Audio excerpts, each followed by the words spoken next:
All right, joined now once again, Denise Gitsham, Scott Bolden, both News Nation contributors. It was fascinating on Morning in America today when I was, they had a live shot of Black Mountain, North Carolina, just down the road from Asheville and Swannanoa. Yeah. They were voting, and it puts it all, there's a lot of perspective and context today. We think of the horse race and the power and all that, but I don't know, for a moment, it just made me stop, pause, and think about the context. Georgia, 4 million already early voting. Denise, last go around, it was 4.9 million total. Right. I'm sorry, Georgia. And then in North Carolina, last go around, 5.4 million total. And they're already at 4.48. It's wild. I mean, people have clearly gotten the memo, whether it was based on, like Republican or Democratic messaging on this. The bottom line is you got to get out and get those votes in early. So was that the mistake from Donald Trump for quite some time? Because he's done a 180 on this. Of course he has. Yeah, like a lot of other things. But, Republicans were really dumb not to take advantage of every opportunity to get the votes in early. You capitalize in politics as in life. You capitalize, you strike when the iron's hot. And you got to get those voters in. Who knows what comes up on election day? And I think everyone's seen the ramifications of that happening, and neither side is willing to risk it. I think it's a historic election. Kamala Harris being a historic nominee, and the abortion issue being on the ballot, essentially, and then this whole issue of democracy in January 6th.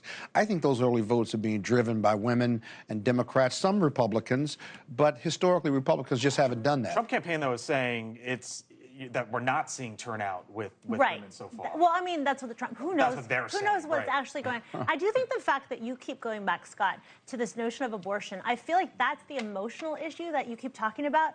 And I think Democrats may have overplayed their hands, or at least their expectations in regards to how much of a driver that is when you've got competing issues, especially in the economy and immigration, that women and men alike have said is the #1 issue in this election. I like emotional issues in elections because that drives people to the polls. And when you look at the facts and the anecdotal information of women dying in these states because they can't get their reproductive rights, I think that is a driver, and that was a big issue for the Democrats. When you're the incumbent, when 79% of the country says you're on the wrong track and 78% of the country says that prices have gone higher than wages, whether you're a Democrat or a Republican, independent, whatever, how do you win?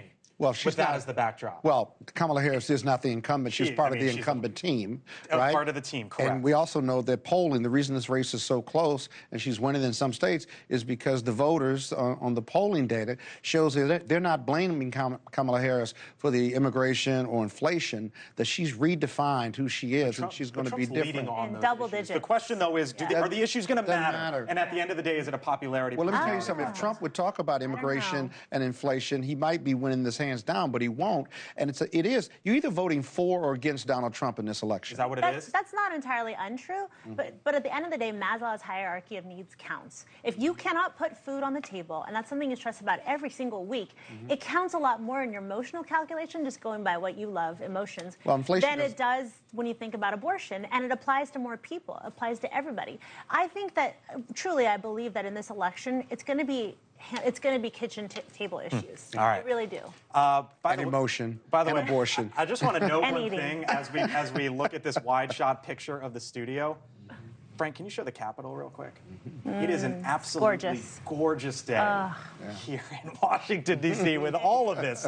And you think about the balance of power and whatnot. What a beautiful sight we have here in our nation's capital tonight. All right, still to come here on our special coverage on Election Day. Live reports from Michigan and Wisconsin. Both states won by Trump in 2016, only to flip 4 years later.